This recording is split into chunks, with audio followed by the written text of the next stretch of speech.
സംസ്ഥാന സർക്കാരിന്റെ നയപ്രഖ്യാപനത്തിൽ ന്യൂനപക്ഷ വകുപ്പിന്റെ കീഴിൽ ഹജ്ജും വഖഫ് സംരക്ഷണവും മാത്രം. ക്രൈസ്തവരുടെ ഉന്നമനത്തിനായുള്ള JB കോശി കമ്മീഷൻ റിപ്പോർട്ട് എവിടെയും പ്രതിപാദിക്കുന്നില്ല. പുതിയ സർക്കാരിന്റെ നയപ്രഖ്യാപനത്തിൽ ന്യൂനപക്ഷ വകുപ്പിന് കീഴിൽ മുസ്ലിം ഉന്നമനം മാത്രമോ? കേരളത്തിലെ സാമൂഹിക രാഷ്ട്രീയ മണ്ഡലത്തിൽ മതേതരത്വം എന്നത് കേവലം ഒരു മുദ്രാവാക്യം മാത്രമായി മാറിക്കൊണ്ടിരിക്കുന്നു എന്നതിന്റെ ഏറ്റവും ഒടുവിലത്തെ തെളിവാണ് പുതിയതായി അധികാരമേറ്റ UDF സർക്കാരിന്റെ ആദ്യ നയപ്രഖ്യാപന പ്രസംഗം.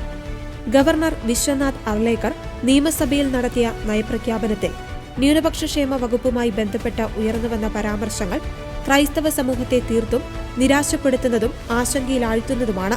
ന്യൂനപക്ഷങ്ങളുടെ സമഗ്രമായ പുരോഗതി ലക്ഷ്യമിടേണ്ട ഒരു വകുപ്പ് കേവലം ഒരു പ്രത്യേക വിഭാഗത്തിന്റെ ആവശ്യങ്ങളിലേക്ക് മാത്രമായി ചുരുക്കപ്പെടുകയാണോ എന്ന ന്യായമായ സംശയം ഈ നയപ്രഖ്യാപനം വഴി ശക്തിപ്പെട്ടിരിക്കുകയാണ്.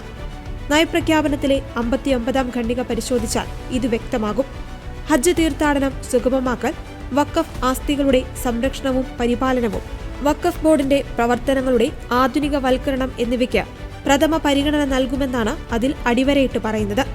ഒരു ന്യൂനപക്ഷ വിഭാഗത്തിന്റെ മതപരമായ ആവശ്യങ്ങളെയും ആസ്തികളെയും സംരക്ഷിക്കുന്നതിൽ ആർക്കും എതിർപ്പില്ല. എന്നാൽ ന്യൂനപക്ഷക്ഷേമം എന്ന വലിയ കുടക്കീഴിൽ ക്രൈസ്തവർ, ജൈനർ, സിഖുകാർ, പാഴ്സികൾ തുടങ്ങിയ മറ്റനേകം ജനവിഭാഗങ്ങൾ കൂടിയുണ്ടെന്ന കാര്യം സർക്കാർ മനഃപൂർവ്വം വിസ്മരിക്കരുത്. സംസ്ഥാനത്തെ ജനസംഖ്യയിൽ വലിയൊരു പങ്കുവരുന്ന ക്രൈസ്തവ സമൂഹത്തിന്റെ സാമൂഹിക സാമ്പത്തിക പിന്നോക്കാവസ്ഥകളെ അഭിസംബോധന ചെയ്യുവാൻ ഈ നയപ്രഖ്യാപനത്തിൽ ഒരു വരി പോലും മാറ്റിവെച്ചില്ല എന്നത് കടുത്ത അനീതിയാണ്. കേരളത്തിലെ ക്രൈസ്തവ ന്യൂനപക്ഷങ്ങളുടെ വിദ്യാഭ്യാസപരവും സാമ്പത്തികപരവും ക്ഷേമപരവുമായ പ്രശ്നങ്ങളെക്കുറിച്ച് പഠിക്കുവാൻ നിയോഗിക്കപ്പെട്ടതായിരുന്നു justice JB Koshy commission.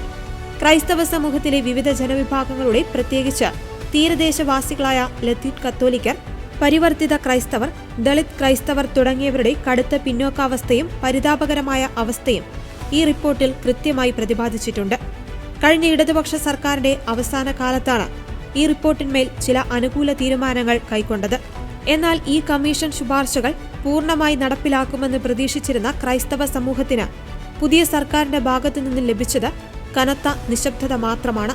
നയപ്രഖ്യാപനത്തിൽ JB Koshy commission റിപ്പോർട്ടിനെക്കുറിച്ച് യാതൊരു പരാമർശവും ഇല്ലെന്നത് ഈ ശുപാർശകൾ നടപ്പിലാക്കുവാൻ പുതിയ സർക്കാരിന് താൽപ്പര്യമില്ല എന്നതിന്റെ വ്യക്തമായ സൂചനയാണോ? ന്യൂനപക്ഷക്ഷേമ വകുപ്പിന്റെ ചരിത്രം പരിശോധിച്ചാൽ ക്രൈസ്തവ സമൂഹത്തിന് നേരെ നടക്കുന്ന രാഷ്ട്രീയ വഞ്ചനയുടെ ആഴം മനസ്സിലാകും.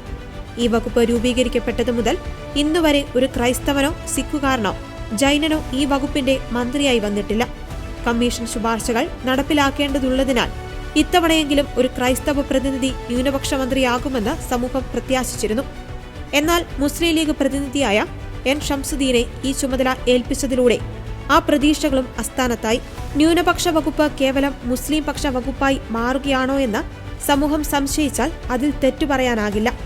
ഈ ആക്ഷേപത്തെ ശരിവെക്കുന്ന രീതിയിലാണ് കാര്യങ്ങളുടെ പോക്ക്.